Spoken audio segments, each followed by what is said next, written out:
tardes. Hola, Buenas tardes, Benjamín. Bueno, espero que todos anden bien. Ya dimos unos minutos ahí para que la gente se termine de conectar, así que vamos a estar comenzando el tema de esta semana. Como bien decía ahí Mariela, va a ser NIC 23.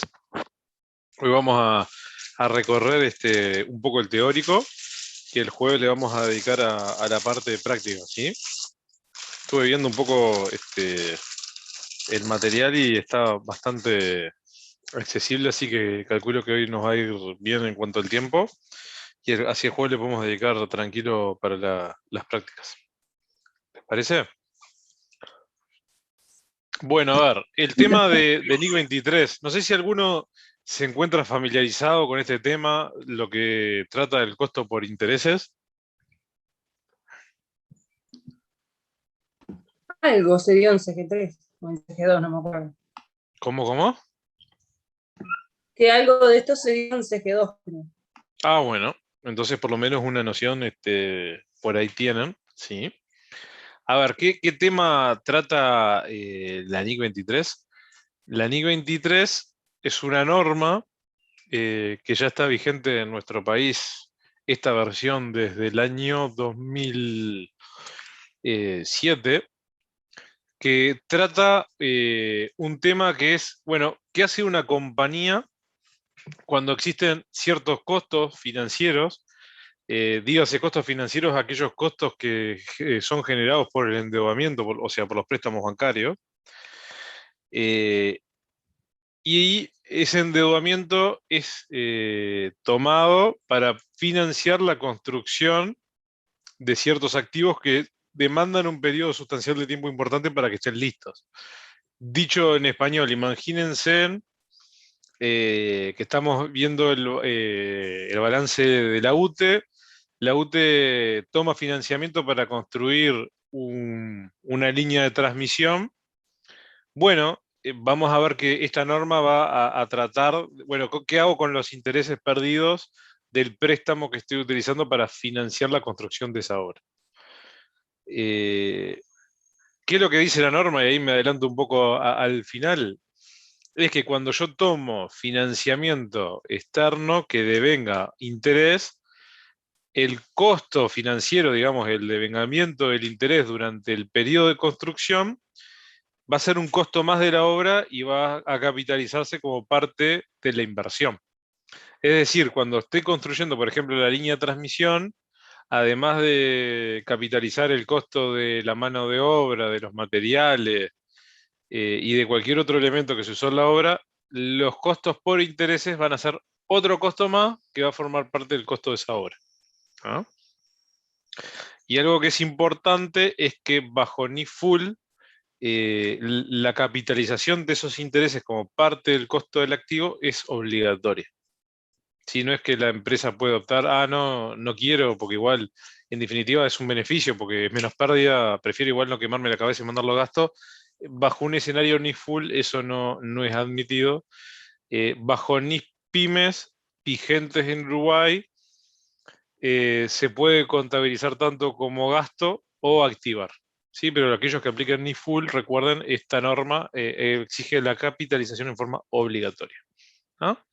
Eso es a grandes rasgos lo que trata la norma. No sé si hay alguna duda. Si no, voy a empezar con las particularidades del tema, pero por lo menos para tener un pantallazo general antes de ir a lo particular. ¿Sí? Bueno, la primera aproximación ahí un poco ya se los comenté. Principio básico, ahí les comentaba, los costos por préstamos que sean atribuibles a la adquisición o construcción o producción de un activo apto o calificable, es el término que usa la norma, forman parte del costo. Los demás costos van como gasto. Ahí hay alguna excepción, que hay ciertos activos que no aplica. Por ejemplo, si tenemos activos que se miden a valor razonable, imagínense un activo biológico. Yo de repente tomo un préstamo para adquirir ganado o para adquirir de repente árboles frutícolas. ¿Sí? Imagínense, tengo plantaciones de naranja, de limones, lo que sea. Que ese activo biológico demora capaz que un periodo sustancial de tiempo hasta que me empieza a producir Bueno, ese no va a poder aplicarlo de la NI 23. Este, bueno, después inventarios que son producidos en forma regular tampoco, pero vamos a ver que algún tipo de inventario sí va a poder capitalizar intereses. Por ejemplo, si yo fabrico, eh, no sé, alimentos, galletitas, eso no va a ser un activo calificable porque tiene un proceso productivo muy corto, entonces no tiene sentido. Pero imagínense que de repente soy un fabricante de aviones o un astillero de barcos que de repente estoy un año para construir un activo que va a ser inventario para mí, ese activo va a ser calificable. O de repente estoy en un viñedo o estoy fabricando whisky y lo tengo que dejar añejando 15 años, el whisky. Bueno, eso es un inventario que requiere un periodo sustancial de tiempo para que esté disponible para su venta, entonces esos activos sí van a ser calificables. Pero un inventario que tiene un proceso productivo común y corriente que es cortito no va a entrar en la norma. ¿Ah? Bueno, definiciones. ¿Cuáles son las definiciones que tiene la norma? Y ahí se los voy a comentar. ¿Qué implica un costo por préstamo? Si es una definición bastante amplia. El primero creo que es obvio, todos los manejamos, que si yo tengo un préstamo, el interés es un costo financiero, no hay ninguna duda. Intereses generados por líneas de sobregiro bancario también es considerado obviamente un costo por préstamo. Y después por acá capaz que aparecen unos conceptos que por ahí son más desconocidos para nosotros, que tiene que ver con la amortización de primas de descuento, la amortización de gastos de formalización. Estos conceptos por ahora tómenlos con pinzas porque cuando veamos instrumentos financieros lo vamos a ver en detalle. Pero, a ver, es bastante normal que cuando yo tomo financiamiento bancario, vieron que muchas veces no solamente pago el interés. No sé si alguno de ustedes ha tomado alguna vez algún préstamo hipotecario o algún préstamo, cualquiera, no importa, del consumo o automotor o lo que El sea. gasto administrativo.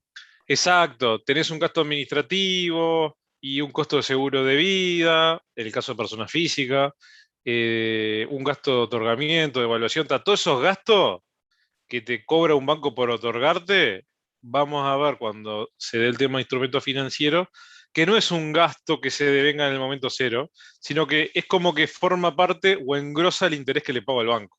Es decir, para la norma, si un banco me cobra 5% de interés o me cobra 5% de interés y me cobra un montón de gasto, para la norma es todo gasto por interés.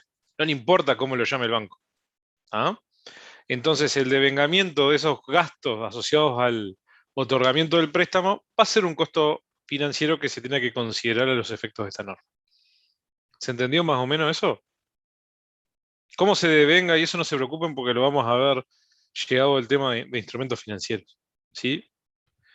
Y después otro que este sí es bastante común, que también se considera costo por préstamo, es la diferencia de cambio. Por ejemplo, si yo tengo una entidad que su moneda funcional es el peso uruguayo y tomo financiamiento en unidades indexadas o en dólares, la diferencia de cambio generada por ese préstamo es considerado parte del costo de financiamiento que va a ser susceptible de ser capitalizado. ¿Me siguieron? O sea, no solamente capitalizo intereses, sino que capitalizo también diferencia de cambio. Porque en definitiva son una pérdida que me lo genera el endeudamiento. ¿Estamos bien? Lógico. Perfecto. Pregunto porque como solo hay un par con cámara, y si no me dicen sí o no, no tengo ni idea. Bueno, vamos arriba. Vamos a ver acá algún casito para ya ir Yo entrando. para no seguir avanzando, Ujú. no me queda claro la parte de cuándo puedo aplicarlo, cuando es necesario, cuando es necesario. Básicamente lo tenés que Pero ¿qué implica? aplicar. No es que lo podés, lo tenés que aplicar en forma Ahí va. obligatoria, no es una opción, hay que aplicarlo cuando vos estás construyendo un activo que lleva un periodo muy largo de tiempo en tenerlo disponible. Cuando hablamos muy largo, pensemos en un horizonte temporal de más de un año. Tengo una obra, construyo un edificio, una fábrica, en esos escenarios, siempre y cuando tenga financiamiento. Es decir, si yo lo financio con capitales propios, no tengo que aplicar esta norma. Pero si yo tomo endeudamiento, voy a tener que aplicar esta norma. No solo para la construcción de activos, como les decía, obras de propiedad, planta de equipo, también puede ser inventarios que lleve mucho tiempo fabricarlos. El ejemplo del whisky, el ejemplo de un barco, el ejemplo de un avión. De acuerdo, de acuerdo. Pero si yo fabrico ropa, no tiene sentido, porque el proceso Claro, industrial es muy corto. Entonces, esto apunta a capitalizar costos que me generan endeudamiento, que yo incurro en ese endeudamiento para financiar activos que llevan mucho tiempo construirlos. bien, ¿Tá? está claro. Recuerden, bajo NIF Full es obligatorio. En NIF Pymes, tal como se adoptaron en Uruguay, se puede optar por reconocerlo como gasto o activarlo. Profe, consulta, ¿y por qué un árbol de manzanas no y un vino tipo un elaborado sí? Eso lo exceptúa de la norma porque generalmente los activos biológicos se evalúan a fair value. Entonces, como ya está valor razonable, no tiene mucho sentido. Esto apunta más que nada cuando tenés activos que se evalúan Unidad al de costo. costo. Ujú. Es básicamente por eso.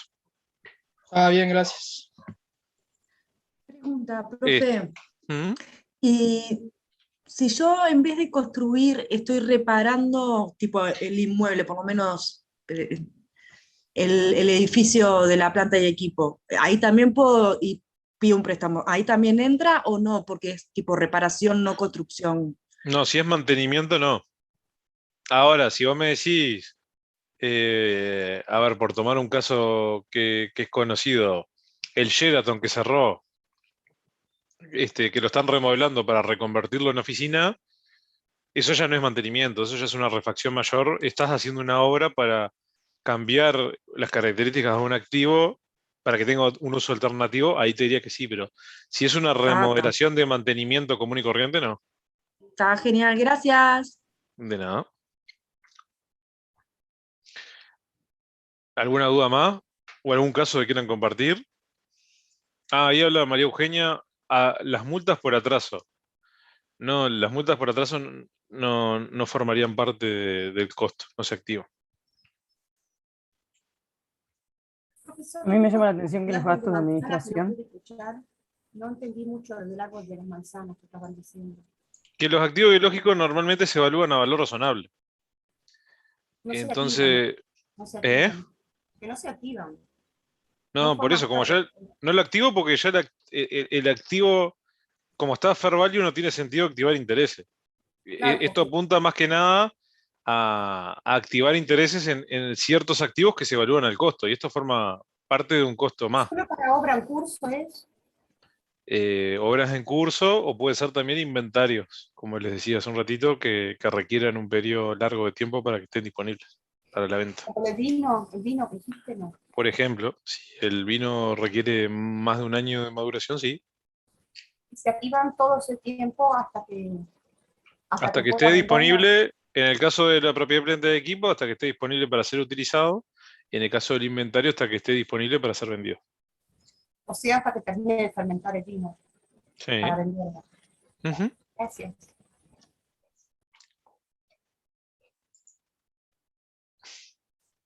Bueno, esperen que ya seguimos, pero perdí el chat.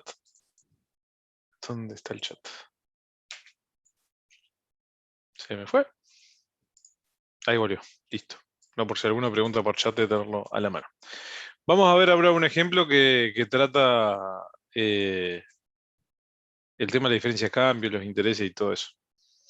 Tenemos la gerencia de la empresa TH ha financiado la construcción de un edificio con un préstamo a moneda extranjera. Se evaluaron dos opciones: préstamo a moneda nacional, que es la moneda funcional de la empresa, a una tasa del 20%, o un préstamo a moneda extranjera a una tasa de un 8%. La diferencia de tasas de interés refleja las expectativas de depreciación de la moneda. ¿Se entendió eso último? ¿Por qué la tasa de interés en dólares normalmente es más baja que la de en pesos uruguayos? porque varía Generalmente, menos. Entonces el riesgo es menor. sí, eso es así. Y también hay una teoría, digamos, que funciona en el mercado, de que generalmente la brecha de tasas de interés es la devaluación esperada. Si uno quisiera, eso se estudiaba por lo menos en una época en finanzas, si uno quisiera proyectar la devaluación estimada, bastaba, digamos, conocer el diferencial, digamos, de tasas como para poder estimar la devaluación esperada. Entonces, Si en pesos me endeudo al 20 y en dólares al 8, significaba como que la devaluación esperada en ese periodo iba a ser del 12%. ¿Está? Porque si no fuera así, me endeudo, nadie tomaría préstamo en pesos, me endeudo en dólares que me baja la tasa. ¿Por qué la tasa en pesos es más alta que la del dólar? Y porque si me endeudo en dólares, corro con un riesgo cambiario. ¿Por qué? Porque el peso va a devaluar. ¿Está? La diferencia de tasa de interés refleja las expectativas de apreciación de la moneda, y eso ya igual es un dato de letra. La empresa obtuvo un préstamo de $1.000.000, cuyo tipo de cambio al 1 de enero de 2018 era de 24, y el final del ejercicio económico subió a 30. Los intereses fueron de 2.160.000 pesos, que se calculan como $1.000.000 por el 8, que es la tasa de endeudamiento, y eso arbitrado a un tipo de cambio promedio. Si asumimos que el interés se devengó lineal, entonces para saber cuánto fue la pérdida por interés, los dólares los convertimos a un tipo de cambio promedio. ¿Ah? Entonces, ¿cuáles son los costos financieros susceptibles a ser capitalizados? Los intereses perdidos, 2.160.000, siempre es susceptible a ser capitalizado. Y después tenemos la diferencia de cambio que generó el principal, que es el capital del préstamo, que son 6 millones. ¿Cómo se calculan esos 6 millones? Es fácil, es el $1.000.000 por 6 pesos, que fue lo que varió el dólar entre el inicio y el cierre, ¿no? Aumentó de 24 a 30, perdí 6 pesitos por dólar, pedí un palo verde, perdí 6 millones de pesos. El total del costo financiero, ¿cuánto es? 8.160.000 pesos. ¿Ah? Pero ¿qué es lo que me dice la norma? ¿Yo podría eventualmente activar toda la diferencia de cambio? No, no podés activar toda la diferencia de cambio. La norma admite que se puede activar la diferencia de cambio en la medida que busque compensar el diferencial de tasas. Entonces, ¿cuánto hubiese sido el costo financiero total si me hubiesen endeudado en pesos? 4.800.000. ¿Por qué? Porque hubiese pedido el $1.000.000 por 24, hubiese pedido 24 millones de pesos al 20. El $1.000.000 a 24, que son 24 millones de pesos al 20, me hubiese dado un costo de 4.800.000. Entonces, si bien la diferencia de cambio se puede capitalizar, el total de costo financiero que voy a poder capitalizar es de 4.800. ¿Por qué? Porque no voy a poder activar toda esta diferencia de cambio de 6 millones. ¿Se entendió? Imagínense que la diferencia de cambio en vez de ser 6 millones era 100.000 pesos. No es que tampoco puedo activar 4.800. Voy a poder activar 260, que es el interés de vengado real, más 100.000, que fue la diferencia de cambio. ¿Se entiende? Siempre activo interés más diferencia de cambio, pero la diferencia de cambio la tengo que topear al total del costo financiero que hubiese obtenido si me hubiesen endeudado en pesos. ¿Se entiende el tema? ¿O está medio entreverado? Eso solo se hace con la diferencia de cambio, ¿no? Con el Solo con la interés. diferencia de cambio, exactamente. ¿Puedes explicarlo otra vez? Porque Sí. muy rápido. No. Capaz que agarro un Excel para ilustrarlo un bueno. poco mejor. Bárbaro. Vamos a agarrar con Excel. Mi pregunta es bien sencilla. ¿Tiene que ser el préstamo en una moneda distinta a la funcional para poder activarlo? No. Puede ser la funcional o en una distinta. O sea, yo me manejo en pesos, saco un crédito en pesos y puedo haber sacado un crédito en dólares. ¿Hago la diferencia simplemente por eso? ¿Porque podría haber hecho eso? Para ahora voy a mostrar como que darle una vuelta de tuerca al ejemplo que está en el material perfecto. y ahí lo vemos. Vamos a sacar la pantalla completa. Acá. Yo tengo que tomar un préstamo que es $1.000.000.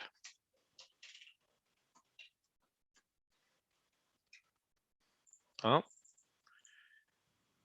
El tipo de cambio al inicio era de 24 pesos y el tipo de cambio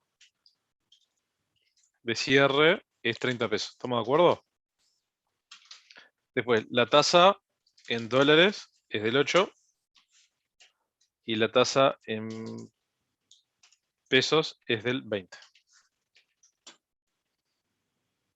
¿Teníamos algún dato más? No.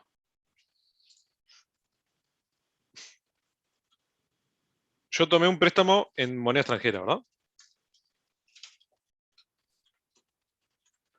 Por el hecho de haber tomado el préstamo en moneda extranjera, ¿qué me va a generar? ¿Me va a generar un interés perdido? y me va a generar diferencia de cambio. ¿Estamos de acuerdo con eso? ¿Cómo se va a calcular la diferencia de cambio? La diferencia de cambio va a ser el $1.000.000 por la variación del tipo de cambio, que es 30 menos 24. Eso me va a dar una diferencia de cambio perdida de 6 millones. ¿Estamos de acuerdo en eso?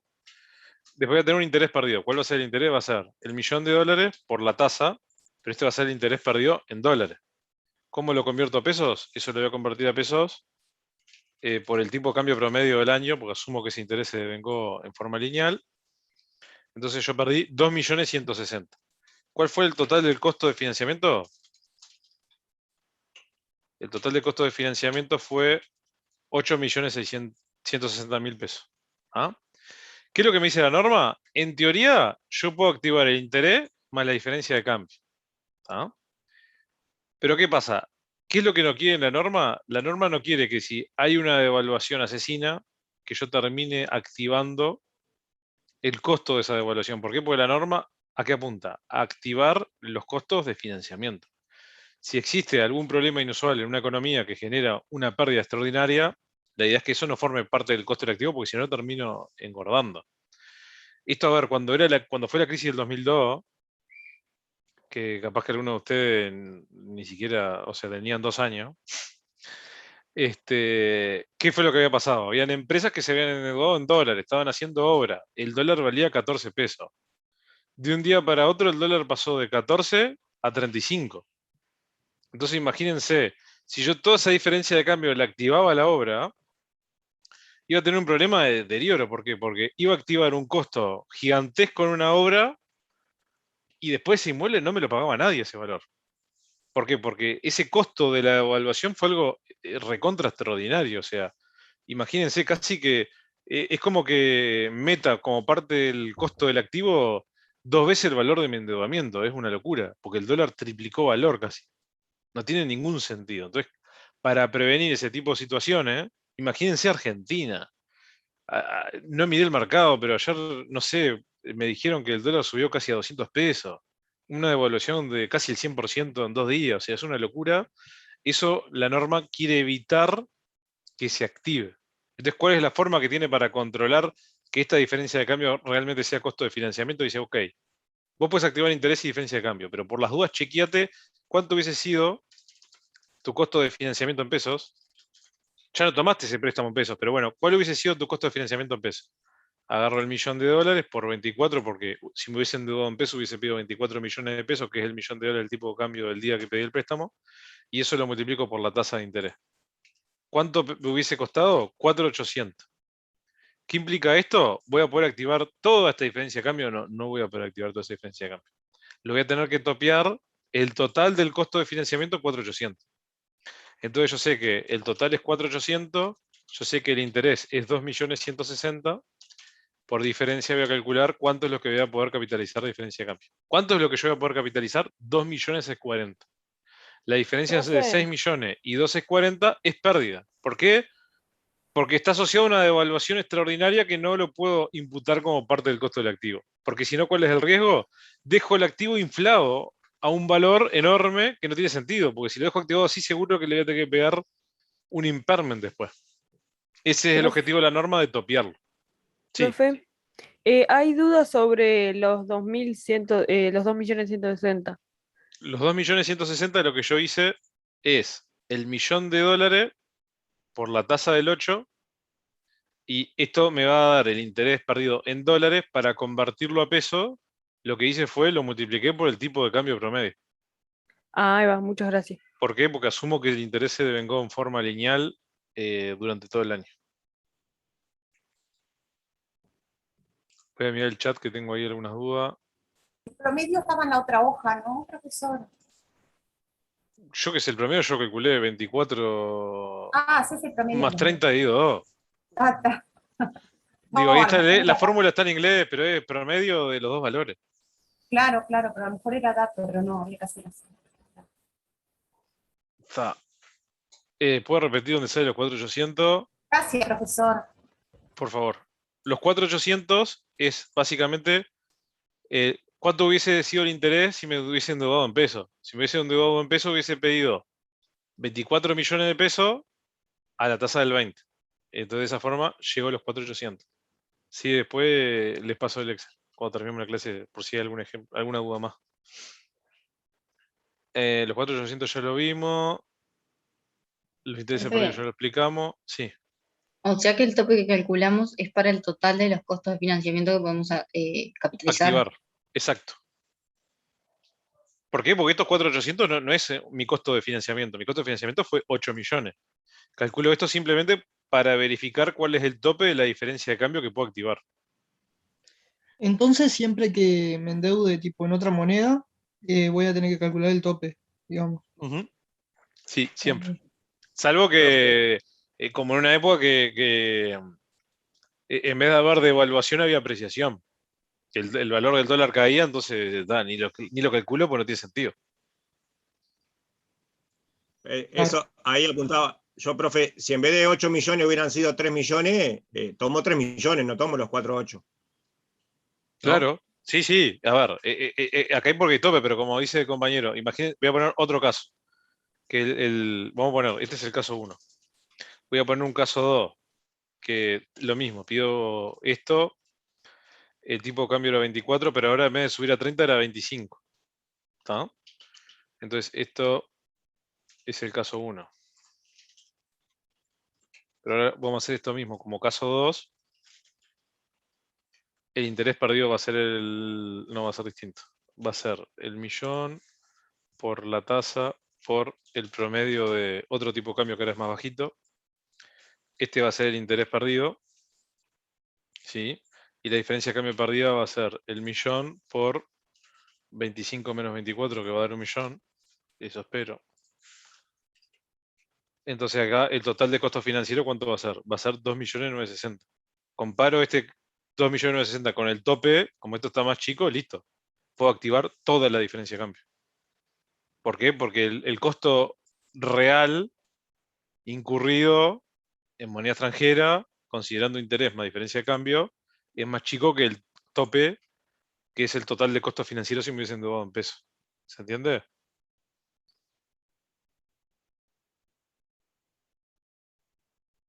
¿O no se entiende? Para el otro no existe un costo financiero para el otro caso 2. ¿Lo que, Natalia, perdón? Para el caso 2 no existe el costo financiero en peso. Esto, sí, lo tengo acá, es el mismo. Es Porque el mismo acá. tanto el caso 1 como el caso 2 hubiese pedido 24 millones a la tasa del 20 me da 4.800. Acá lo único que cambió entre el caso 1 y 2 es la devaluación. Que en uno el dólar sube 6 pesos y el otro sube 1 peso.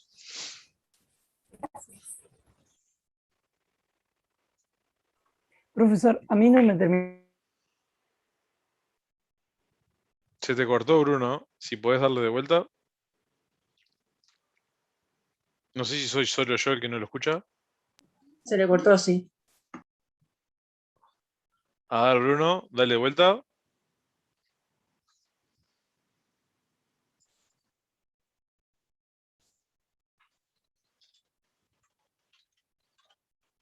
Le estoy escribiendo por chat.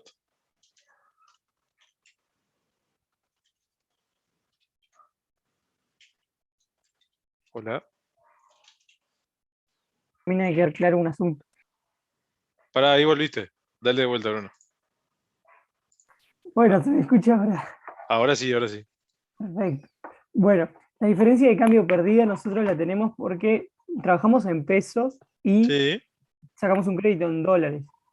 así es. Si nosotros sacamos un crédito en pesos, por más de que varíe la tasa de cambio de dólares, de euros, lo No que te sea, importa no nada. importa. Quería confirmar eso, gracias. Lo mismo si sacamos un préstamo en otra moneda. Exactamente. O Y en UDI. ahora, eso nosotros estamos diciendo que es en peso, porque peso es nuestra moneda funcional. Sí, Está. O sea, solamente si sacamos un crédito en una moneda extranjera. sí. Perfecto. Gracias. No. Clarísimo. Vuelvo ahora a la presentación y cualquier cosa volvemos al Excel. Bueno, acá empiezan las definiciones de la norma y acá vamos a hablar un poco de qué es un activo calificable o un activo apto, que ya se lo estuve comentando ahora hace un ratito, pero básicamente es aquel que requiere un periodo sustancial de tiempo para estar listo para su uso o su venta. Y acá hay ejemplos. Inventarios que requieren un periodo largo de producción. Hablamos del ejemplo del whisky, de los aviones, de los barcos.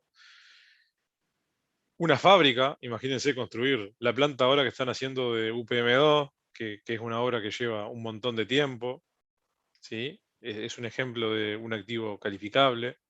Instalaciones de producción eléctrica, lo que les decía, tenemos las centrales de los parques eólicos, las centrales de generación, las redes de transmisión, son todas inversiones grandes que llevan un periodo muy largo de tiempo. Propiedades de inversión, en la medida que se evalúen el costo, también son activos calificables. Y los activos intangibles, imagínense que estoy quizás en el desarrollo de un intangible, también si requiere un periodo sustancial de tiempo su desarrollo, también va a cumplir con la definición de activo calificable y voy a poder activar los costos financieros. Bueno, cuando capitalizo o reconozco, y ahí lo dice la norma, voy a capitalizar aquellos costos que sean directamente atribuibles con la adquisición, construcción o producción de esos activos calificables. Y los demás costos, digamos, los voy a reconocer como gastos. ¿A qué apunta eso la norma? Imagínense que yo estoy en una obra que metí $1 millón, pero si tengo $5 millones de financiamiento, no puedo capitalizar el interés generado por los $5 millones de financiamiento. ¿Por qué? Pues está bien, tengo un endeudamiento de $5 millones, pero yo hice una inversión de $1 millón. Entonces voy a poder capitalizar intereses hasta $1 millón. Porque si no estoy metiendo como costo de la obra los intereses que estén vinculados con el préstamo de la obra y todo el financiamiento general de la empresa. Entonces, eso hay que tener cuidado porque se pueden capitalizar en la medida que esté vinculado con la obra. Lo que exceda a la obra va perdida como toda la vida. Y el otro requisito que tiene la norma es que, bueno, para poder capitalizar se tienen que dar esas dos condiciones como para todo activo, que básicamente es, puedo capitalizar en la medida de que ese activo me genere beneficios económicos futuros y la medida que se pueda medir confiablemente el costo. La medición confiable del costo creo que no hay duda porque cualquiera puede medir el costo de financiamiento.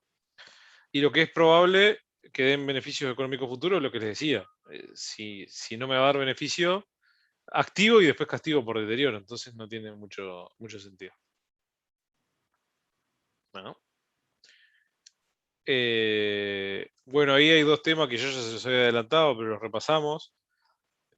El total de costos que yo capitalice no puede superar, obviamente, el costo de financiamiento incurrido en el año. Parece algo obvio, pero está explícito, ¿no?, en la norma.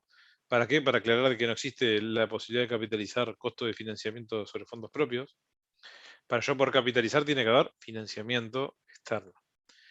Y lo otro, que es algo también medio obvio, es que puedo capitalizar costos por intereses en la medida de que no infle el valor de ese activo. Si yo le meto un montón de costos financieros y el costo queda por encima del importe recuperable, no tiene sentido, porque pues, si lo hago, lo activo y después lo tengo que castigar por deterioro. Entonces ese aspecto está bien cubierto por la norma. ¿Hasta ahora alguna duda? Hemos visto que es un costo financiero, hemos visto que es un activo calificable, y ahora vamos a hablar bien, digamos, de cuándo es que podemos hacer esta capitalización, ¿sí? Porque, como se imaginarán, no es que tengo una obra infinita, o sea, todo esto tiene un comienzo y un fin, la obra me refiero, ¿no? Y bueno, y de la misma forma funciona, digamos, la capitalización de intereses. ¿Ah? ¿Qué es lo que habla la norma? Yo puedo capitalizar intereses en la medida de que inicié con las actividades necesarias para poder disponer de ese activo. ¿Qué quiere decir? O cuando inicia la etapa de capitalización, cuando se dan estas tres condiciones. Primero, comienzo con las actividades necesarias para preparar el activo. Imagínense, estoy en una obra, compré el terreno y tengo el terreno 6 meses ahí quietito porque todavía no moví un dedo. Ahí no hay un periodo de capitalización de intereses. ¿Por qué? Porque si bien yo compré el terreno, yo todavía no empecé a hacer nada, por tener el activo disponible para iniciar la obra, no estoy en una etapa de construcción. Ahora, tengo el terreno, pasaron 6 meses, y en el 6º mes ya tengo el permiso de construcción, ya mando a nivelar el terreno y empiezo a transformar el activo, ahí es cuando inicia la etapa de capitalización. ¿Por qué? Porque se comienzan con las actividades necesarias para preparar el activo. La segunda condición que es importante para poder iniciar la capitalización de intereses es incurrir en costos de financiamiento, lo que dice acá como costos por préstamos, y la tercera condición es haber incurrido en desembolsos asociados activos, es decir, yo tengo que haber hecho pagos. Imagínense que yo compro un inmueble, arranco a hacer una obra, pero ese inmueble está financiado y la obra financié y no pagué nada todavía, no puedo capitalizar intereses. ¿Por qué? Porque yo todavía, está bien, capaz que tengo un endeudamiento financiero, pero si yo ese endeudamiento no lo apliqué a pagos de esa obra, si la obra me la están financiando mis proveedores, no puedo capitalizar. ¿Por qué? Porque ese financiamiento lo tomé para otra cosa, no para la obra, porque la obra me la financian mis proveedores. ¿Se entiende eso? O sea, tienen que haber actividades de transformación, tiene que haber costos devengados por los préstamos y tienen que haber habido pagos realizados por la construcción de ese activo. Se tienen que dar las 3 condiciones para dar inicio al periodo de capitalización, que va a perdurar todo el tiempo que sea necesario para que ese activo se transforme y esté disponible para su uso o para su venta en el caso de los inventarios. ¿Cuándo va a ser el fin? El fin va a ser cuando esté disponible. Cuando esté disponible es cuando esté disponible. ¿Por qué aclaro esto? Porque muchas veces hay algunas empresas como que se fanatizan y entienden que el periodo de capitalización de intereses termina cuando el activo está al 100%. Y muchas veces un activo está disponible antes de estar al 100%. Imagina la típica, un edificio que lo están construyendo, cuando ya está el 90, el 95% y la gente ya se empieza a mudar, ya se empieza a instalar, capaz que faltó, viste, ajustar alguna baranda, pintar alguna pared, terminar el parrillero, alguna cosa de la barbacoa, ajustar algún tema estético, pero el activo ya se puede usar. Esas cosas de estética no impiden que el activo sea utilizado. Entonces, por más que el activo esté al 90% de avance de obra, si el activo ya está listo para ser usado, ahí termina la capitalización. Muchas veces, ¿qué es lo que nos pasa? Que esos detalles de repente lleva un año o año y medio terminar de pulirlos. Entonces las empresas siguen capitalizando intereses durante ese año y medio, que lo único que hace es pintar una pared, hacer 2 bobadas más. Entonces la norma dice, no, para. Si el activo ya está sustancialmente listo, no me esperes al final de obra que esté al 100%. Ya si lo estás ocupando y usando, se terminó la capitalización. No puedo seguir capitalizando más. Sí voy a poder capitalizar los costos de la obra que me falten para terminar, pero no voy a poder capitalizar más intereses. Y eso es muy relevante porque muchas veces pasa eso, que hasta que no está el final de obra, con todo precioso, la gente o las compañías entienden que siguen en obra y no. Desde el punto de vista normativo, la obra ya terminó. Esa misma discusión también corre con la amortización, que te dicen, no, yo hasta que no tenga el final de obra no amortizo, entonces tengo un edificio que hace 3 años lo uso y no lo amortizan, bueno, es lo mismo, no, si ya lo estás ocupando y usando, amortícelo. Es lo mismo. Por más que le falten 2 bobadas, no me lo vas a dejar de amortizar 3 años. Es la misma discusión. Y después lo que no les mencioné, que está acá en el medio, es que entre el inicio y el fin podrían darse circunstancias en las cuales se suspenda la capitalización de intereses durante un periodo determinado. Y básicamente, ¿cuándo se da la suspensión? Se da la suspensión si entre el inicio y el fin hay un parate de las obras. Por ejemplo, pararon las obras porque está la licencia de construcción. Eso no es un periodo de parate de obras. ¿Por qué? Porque es algo que está previsto, que es normal. Es obvio que en enero para la construcción 2 o 3 semanas, para en turismo de vuelta. Eso no es un parate. Llovió una semana y no se puede avanzar la obra. Eso tampoco es un parate. Durante ese periodo se sigue capitalizando. Pero imagínense que estoy en una obra, hay una huelga un mes. Eso no es un parate normal, es algo extraordinario, no puedo capitalizar interés. O de repente el que ejecuta la obra tiene un problema que, no sé, empezó a hacer la obra y se encuentra con un problema que tiene que paralizar la obra hasta resolverlo porque se encontraron en el terreno un problema. Todo ese parate no puedo capitalizar. Desde que se suspende la obra por ese problema, paro de capitalizar. Cuando reengancho las obras, sigo capitalizando. ¿Pero se entendió la diferencia entre uno y otro? Los parates predecibles se capitaliza ¿Cómo, Natalia? Si estaban de licencia, sí se capitalizan. Licencia sí, o sea, las paradas previstas sigo capitalizando. Licencia, llovió, todo eso no pasa nada. Pero ahora, ¿me comí una huelga un mes? Si no tienen los O materiales. imagínate, empecé a excavar y me encontré con algo arqueológico y me dicen, no, pará, frená toda la obra que tenemos que mandar arqueólogo y te paran la obra 2 meses. Eso se suspende el periodo de capitalización, reengancho cuando se retome la obra. ¿Tá? Ahora no se me No ocurre tienen los materiales, si no tienen los materiales para trabajar, bueno, no debería pasar. Si no tienen los materiales porque la empresa se boludeó y tiene un problema logístico y la obra está parada 2 meses, te diría que no. Pero supongo que si se contratas a supone una que la empresa compran. Se supone que para se eso se supone que la empresa constructora se ocupa de eso, pero está. paga, ¿no?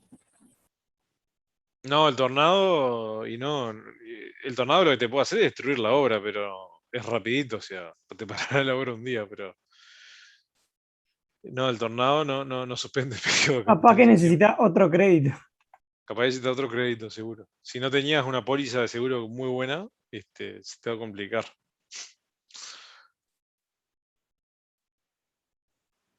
Pero se entiende la diferencia de cuándo hay que suspender y no. Digo, es lógico, o sea, un parate normal, no suspendo, un parate que no tiene predecibilidad, sí. A ver, en Uruguay lo más común son las huelgas o las obras inconclusas.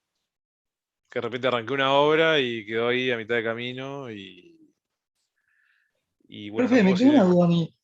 Mm. En el caso del tornado, ¿no? No creemos que pase, pero ahí no se puede capitalizar los intereses, ¿no? Lo que pasa es que el Tipo, tornado, arruinó la obra, ese préstamo como que ya está. O sea, el interés va a ser gasto, ¿no? a ver, si tuviste un siniestro, y estoy pensando en voz alta porque la verdad que nunca me cuestioné un tornado, pero me imagino que si tenés un siniestro, ya sea un incendio, un tornado, lo que sea, eh, la obra va a continuar. O sea, se habrá destruido o lo que sea parte de esa obra, pero la obra va a continuar y seguramente lo que vas a tener es un mayor costo, sin duda, en todo sentido, porque no solamente de intereses, sino que vas a tener un mayor costo porque vas a tener que reemplazar lo que se te destruyó en el tornado, el incendio o lo que sea.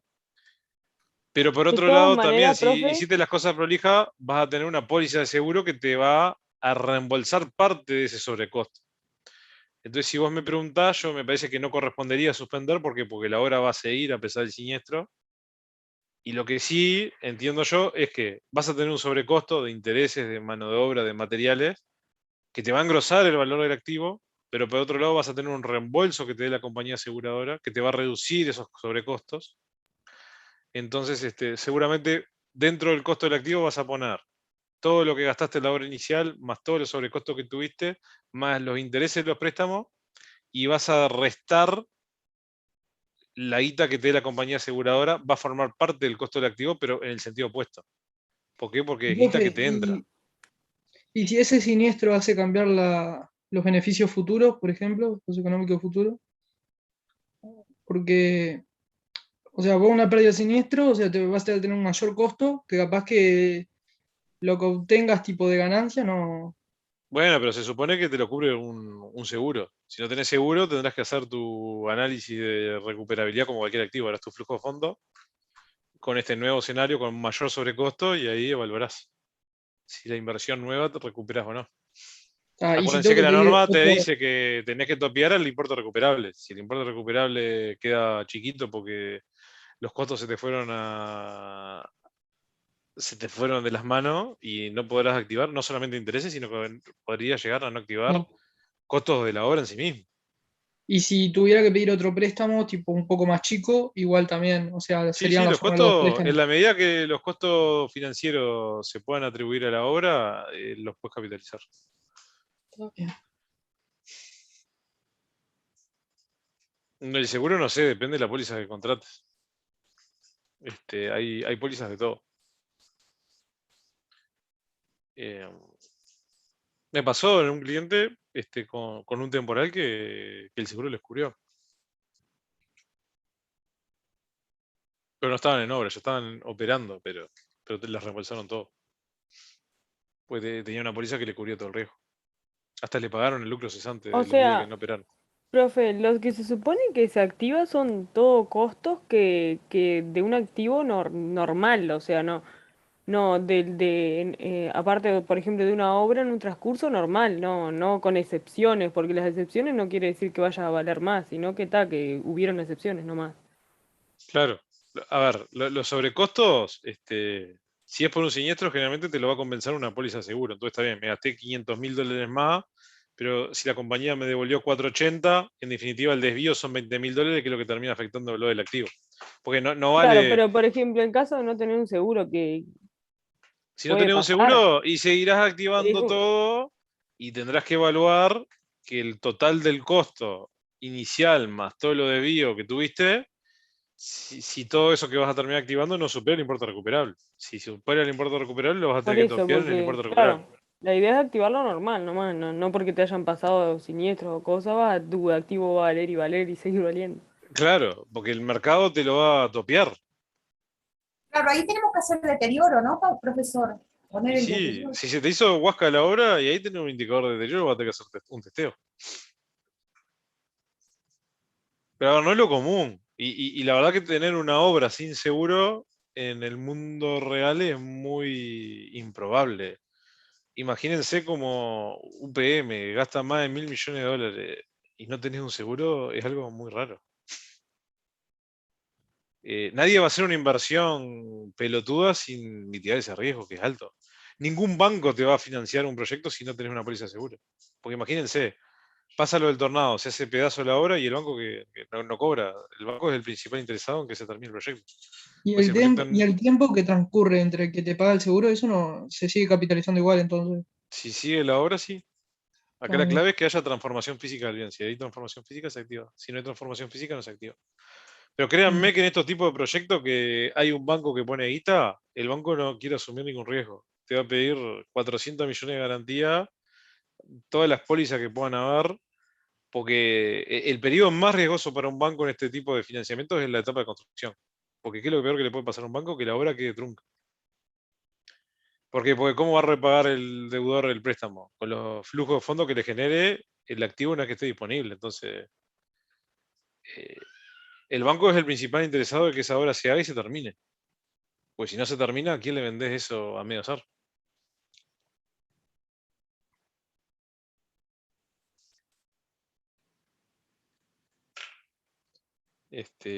Así que bueno, eso es un poco lo que les decía de los periodos de capitalización. Y acá tenemos un ejemplo para ir viendo.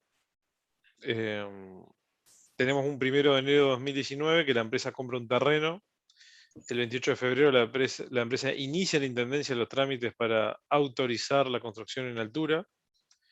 El 30 de marzo la empresa comienza la remoción de suelos para los cimientos y paga por adelantado el primer avance de obra. El 30 de abril se aprueba la construcción en altura. El 30 de mayo se termina la remoción de suelos y se comienza la cimentación. El 28 de diciembre las obras se detienen por la licencia de construcción. El 15 de enero otra vez retoman la obra. El 1 de mayo hay una huelga por malas condiciones de trabajo, se para la obra. Un mes después se termina la negociación y reanuda la obra.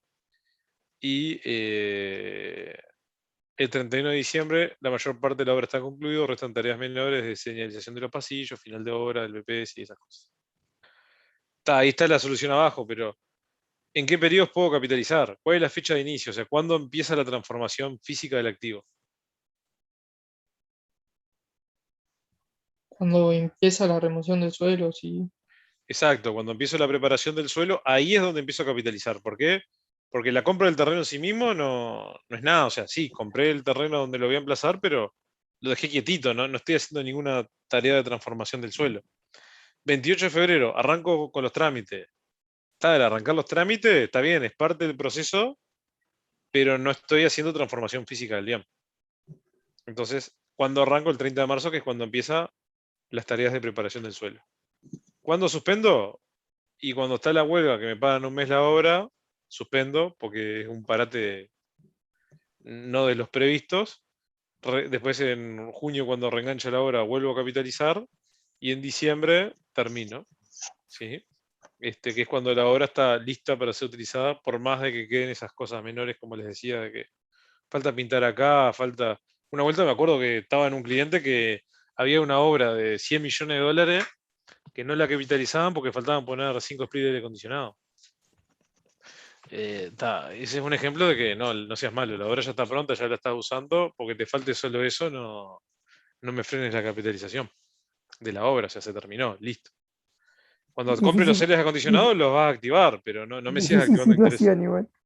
¿Eh? Difícil situación igual.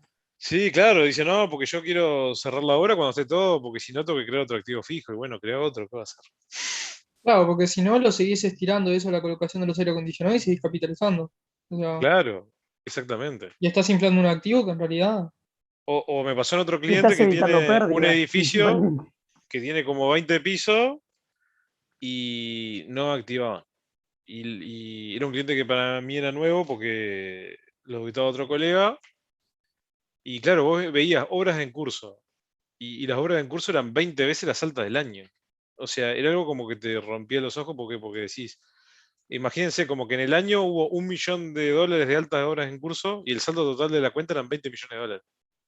Entonces vos decís, pará, hay como, en el saldo de obra en curso hay como 20 años de obra. Decís, no, hay algo que no me cierra. Entonces, claro, empezamos a mirar, hay un edificio de, no sé, por decir algo, 20 pisos, que todo el edificio estaba como era en curso. Le digo, pará, no seas peleador, si ese edificio lo estás usando. No, pero no estoy usando todos los pisos, de los 20 estoy usando 15. No seas malo, capitalizame por lo menos 15 Claro. pisos. Porque si no, porque hay 5 pisos que no están terminados, me frenaba, no me amortizaba el edificio. Acá ya no era un tema de capitalizar intereses porque ellos no capitalizaban porque eran ISPYME, pero no reconocían la amortización de ese activo, que era una fortuna. Entonces, esas son las cosas que hay que tener cuidado, más allá de los intereses en la vida práctica. Lo que más duele es el que empiece a castigar la amortización.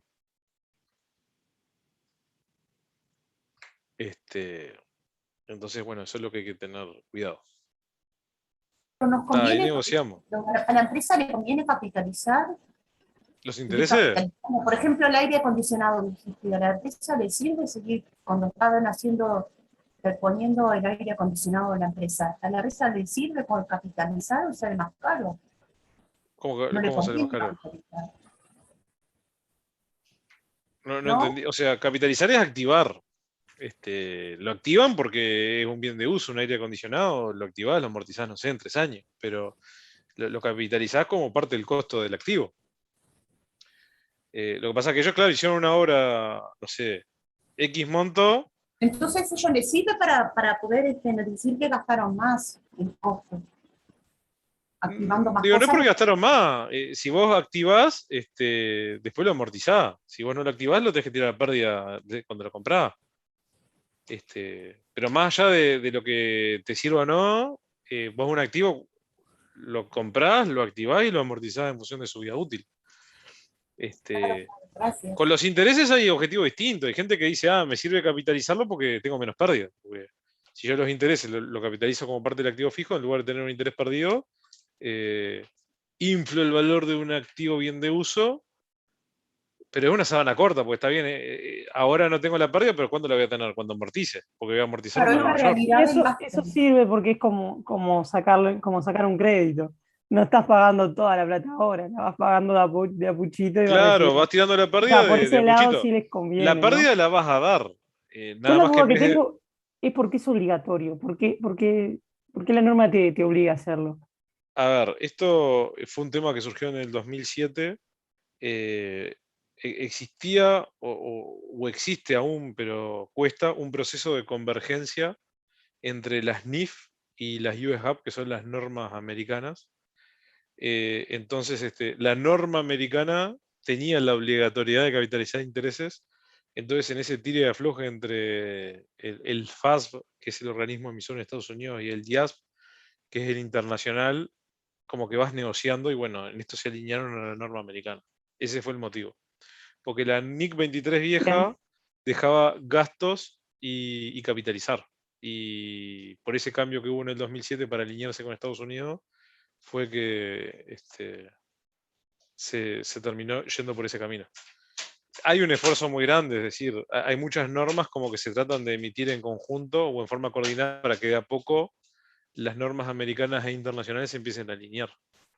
El tema es que es muy difícil, porque a veces la agenda del IAS es una y los americanos tienen otra visión sobre los temas y es difícil alinearse. Pero esa es la razón.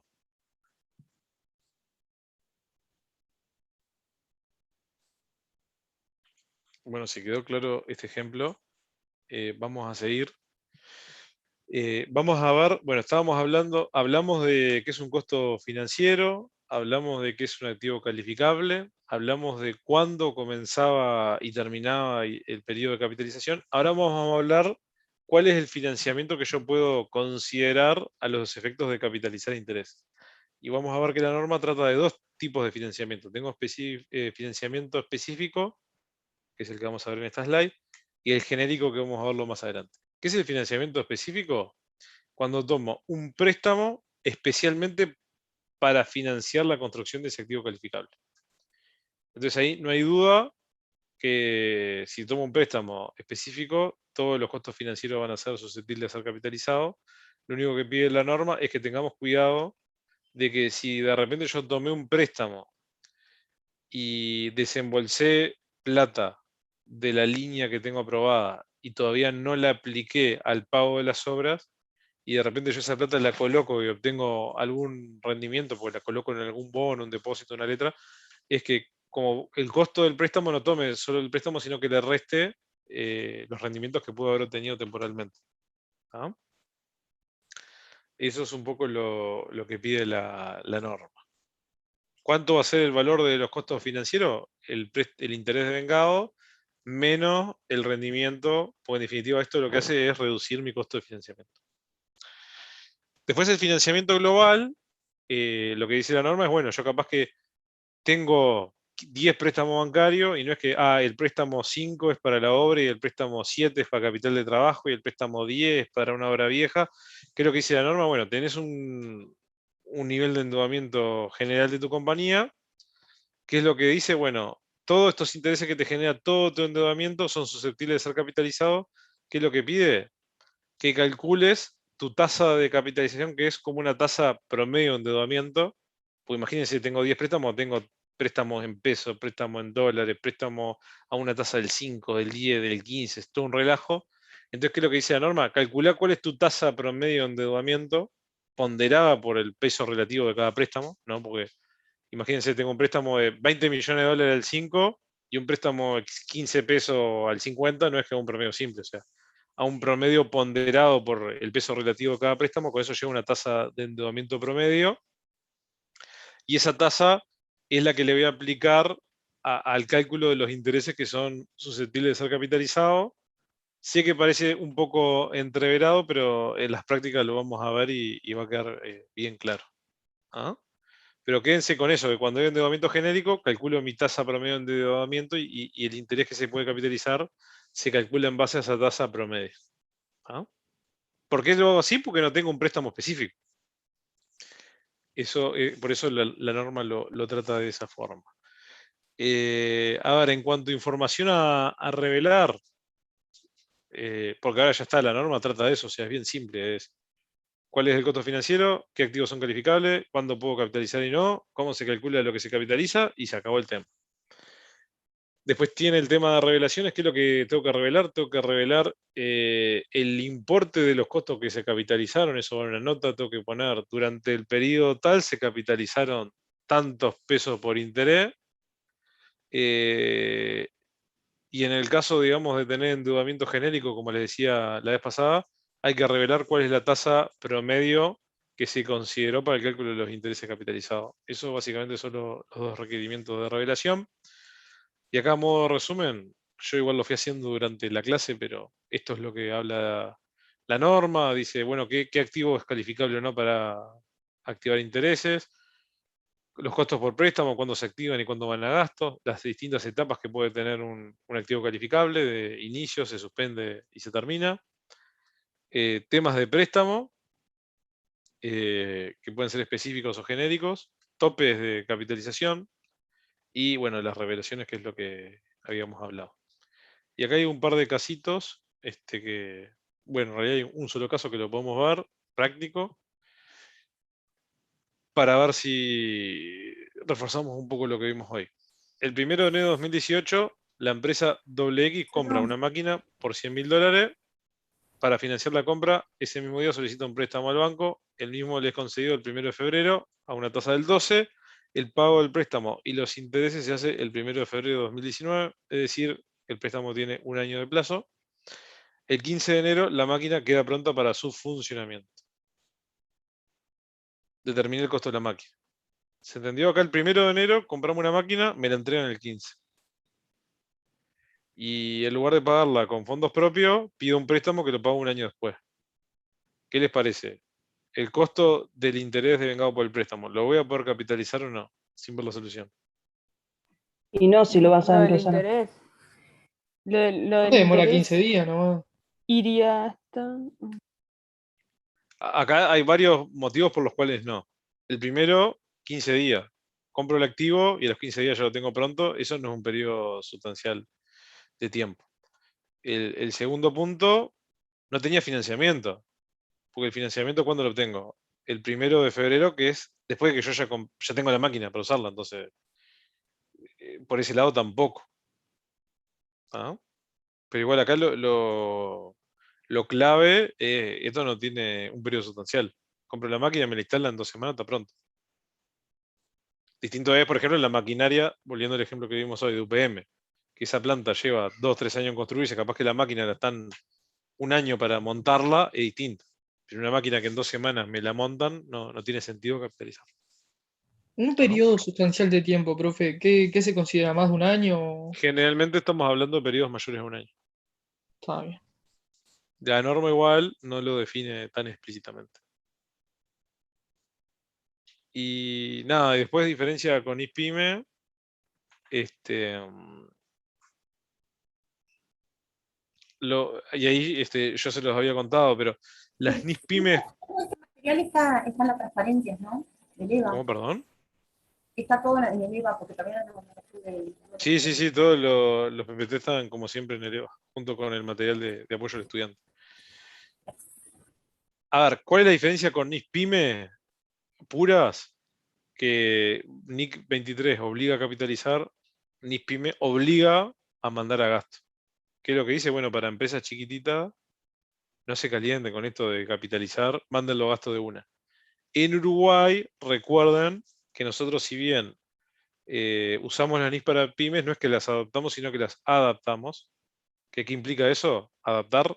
Adaptar es, tomo un marco normativo, pero no lo tomo como viene, sino que le hago ciertas adaptaciones. Entonces, en el caso de Uruguay, por más que la NIS pymes dice gasto, está admitida la capitalización de acuerdo a NIS 23. ¿No? Entonces, si uno se tuviera que quedar con el resumen de en Uruguay qué es lo que se puede hacer, si soy NIS full, capitalizo. Si en Uruguay voy por la opción de NIS pymes, de acuerdo a cómo se adoptan en Uruguay, puede capitalizar o ir a gasto. ¿No? Pero sepan que eso, acá está bien dicho en la PPT, es en Uruguay. Si ustedes van a otro país que aplica NIS pyme, no se puede capitalizar. Porque la NIS pyme es gasto.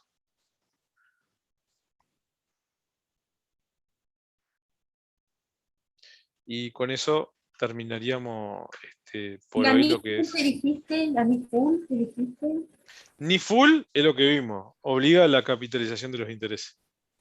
NIS pyme mundial obliga a mandarlo a gasto.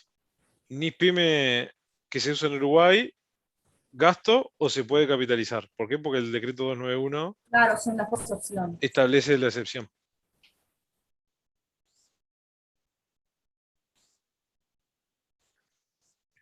Es parte de la cosa que cuando se adoptaron las NIS para pymes, se le hicieron algunos cambiecitos. Un poco para reflejar por ahí la realidad uruguaya. ¿Por qué? Porque obviamente que hay empresas que les sirve capitalizar.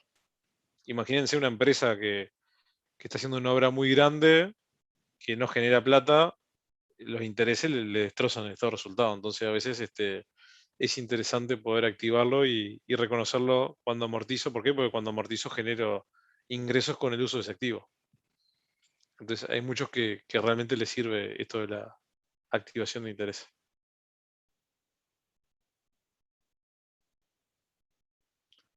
Y bueno, con eso terminamos con el contenido teórico, digamos, Tengo una pregunta. de la línea 3. Dale, Sebastián. Hoy mencionaste que si el préstamo que pedíamos era específico, podíamos descontar si ese préstamo lo invertíamos temporalmente, ese rendimiento temporal. Ahora, cuando es genérico, si alguno de esos préstamos genéricos lo tenemos con una inversión temporal, ¿también la podemos reducir? Y es ¿O en muy ese caso no? difícil, porque ahí no existe una correlación, ¿viste? Por eso. ¿La plata dónde va? Financia capital de trabajo, financia obras, financia inversiones. Ahí ya se pierde el rastro, digamos. En principio no, entonces. En principio no. ¿Y no se puede hacer un prorrateo, profe, tipo de cuánto? No, es imposible. Es muy difícil definir, digamos, el origen. O sea, la norma no lo prevé por eso, por la imposibilidad práctica. Claro, tendría que ser muy grande el préstamo, en realidad. Que pese mucho, tipo, en la empresa. Sí. Después, Diana pregunta, ¿y cuando notas ponés que cumplís con las NIF, eso no importa? No entendí, Diana, ahí la pregunta. Perdón, profe, por lo que en realidad las NIF para pymes se supone que siempre es gasto, pero vos en notas ponés cumplo con las NIF, y si sos una pyme no estarías cumpliendo con eso, pero no importaría por ser Uruguay, ¿no? Claro, cuando el ustedes, solo por las dudas para aclarar, cuando ustedes elaboran un set de estado financiero de acuerdo a NIF pymes en Uruguay, nunca pongan que están elaborados de acuerdo a NIF pymes. Lo que hay que poner es que están elaborados de acuerdo a normas contables adecuadas en el Uruguay, las cuales son las establecidas por el decreto 291 y los modificativos posteriores, que dicen que rigen las NIF para pymes con las siguientes excepciones, y ahí empiezan a detallar. NIF pyme, pero puedo tasar, puedo capitalizar intereses, tengo que presentar un estado de evolución del patrimonio de forma obligatoria, tengo que listar todas las excepciones. ¿Por qué? Porque para uno decir que elaboró estado financiero de acuerdo a NIF pyme, se tienen que aplicar las NIF pyme tal cual fueron emitidas por el DIAS. Si uno aplica NIF pyme salvo esto y esto, no es NIF pyme, es otra cosa. ¿Qué es esa otra cosa? Normas contables adecuadas en el Uruguay. ¿Cuáles son las normas contables adecuadas en el Uruguay? Las que establecen ciertos decretos, que son NIF pyme con cambio. Pero para uno decir que adopta un marco normativo, se tiene que adoptar sin ningún tipo de excepción o restricción. Y eso es importante, porque si ponen NIF pyme, en Uruguay creo que nadie va a tener problema, pero un lector del exterior se puede confundir, porque dice, no entiendo. Porque en Uruguay, ¿por qué haces esto si no está emitido por la norma? No, porque no aplico la norma pura, aplico la norma con todos estos cambios.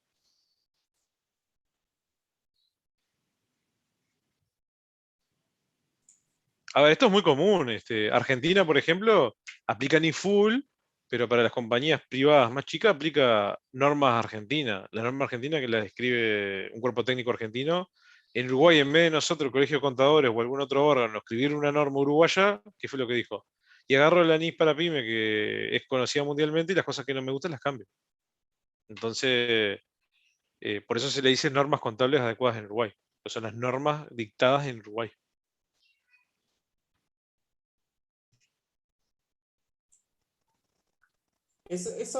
Una pregunta, ¿eso aplica para todas las NIF que hemos visto, ¿no? En la primera parte del año. Todas NIF esas pyme. son aplicables en Uruguay. En NIF la NIF pyme. pyme. Exacto. NIF full no. Si acá en Sí, Uruguay sí, alguien sí. aplica NIF full, tiene que ser libre sin restricciones. Claro. O sea que todas esas se aplican NIF pymes, o sea, adecuada, con la normativa adecuada al Uruguay. Sí. Impecable, gracias. Porque a mí me surgía la duda por eso. ¿Por qué dábamos las NIC? Yo estoy medio perdido, pero ¿por qué dábamos las NIC si se supone que rige la NIC pymes y acá en Uruguay la mayoría el 99% son pymes? Ah, no, porque damos NIF full, porque NIF full es el marco normativo, No, si querés, no, más porque ¿Por qué damos NIF full? No, ¿por qué damos, las NIC, si se supone que acá aplicamos las NIC pymes?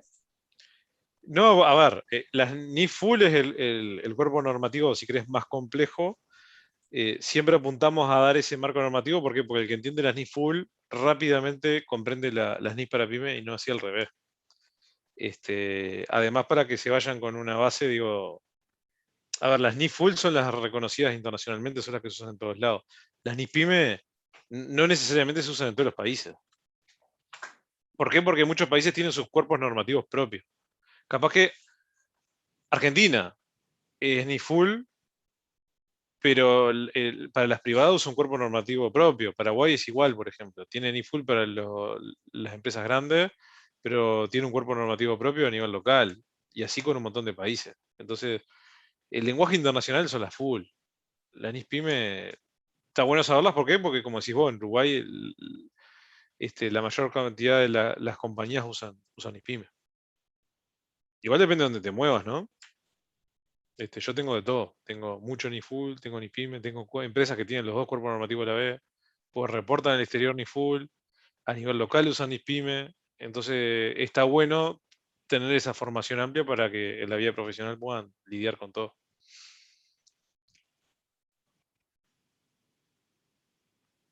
Impecable. Gracias. Y miren que lo de la diferencia no es menor, está bueno saberlas porque muchas veces ustedes en la vida profesional, si siguen por este camino, digamos, de aplicación de las normas, muchas veces van a asesorar a empresas en qué camino seguir y el entender bien las diferencias de los cuerpos normativos les van a permitir asesorarlos bien. Profe, ¿hay que listar todas las diferencias en las notas, hijo? Cada uno de las Es lo diferencias. recomendable, porque si no, un lector no va a saber qué implica el cuerpo normativo que estás adoptando. Si no querés listar todas las diferencias, mínimo tenés que decir normas contables adecuadas en Uruguay, las cuales establecen los decretos tal, tal, tal y tal. Eso no es negociable. Generalmente lo que ponemos es, después de ese párrafo, decimos, ¿de qué implica todos esos decretos? NIF para pyme con las siguientes excepciones. Es lo que usualmente se usa de poner. Pero si no lo querés poner, no pasa nada. Lo que sí te digo es que tenés que poner normas contables adecuadas en Uruguay de acuerdo a todos los decretos que lo regulan. Gracias. Profe, me quedó una duda nomás. En la NIC para pyme no es obligatorio presentar el estado de evolución del patrimonio. Por normas contables adecuadas, sí. Ujú. Está bien. Esa es una diferencia, por ejemplo. Bien, está, porque siempre me quedaba la sensación de eso, pero nunca lo confirmé. Mm. Está bien.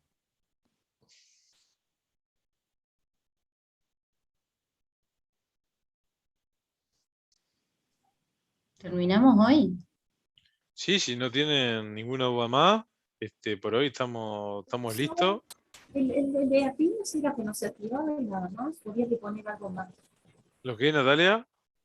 En la de la Pymes, había que poner, porque la de Uruguay era la que tenía el crédito. Pymes puras es gasto. Pymes adoptadas en Uruguay, Pero dijiste gasto o que activar. había que aclarar algo. Por eso las NIF pyme uruguaya, gasto o activa. Las NIF pyme pura es gasto. No se aclara nada en el estado. ¿Cómo, Natalia? ¿Se te escucha otra vez? No se aclara nada en las notas ahí. Sí, en las Para notas siempre, porque acordate que notas de política contable te hay que poner siempre. Cualquier norma que vos... Porque claro, yo después me confundí porque como estaban hablando de las notas, yo después no sabía si En las notas siempre va. O sea, en las notas tenés ¿qué haces? ¿Tenés costos financieros? Tenés que revelar tu política, eso siempre. No, lo que preguntaba por ahí una compañera ¿es necesario aclarar que las normas adecuadas en Uruguay son las NIF PYME con estas 25 excepciones? ¿Sí o no? No si agregaron una política contable.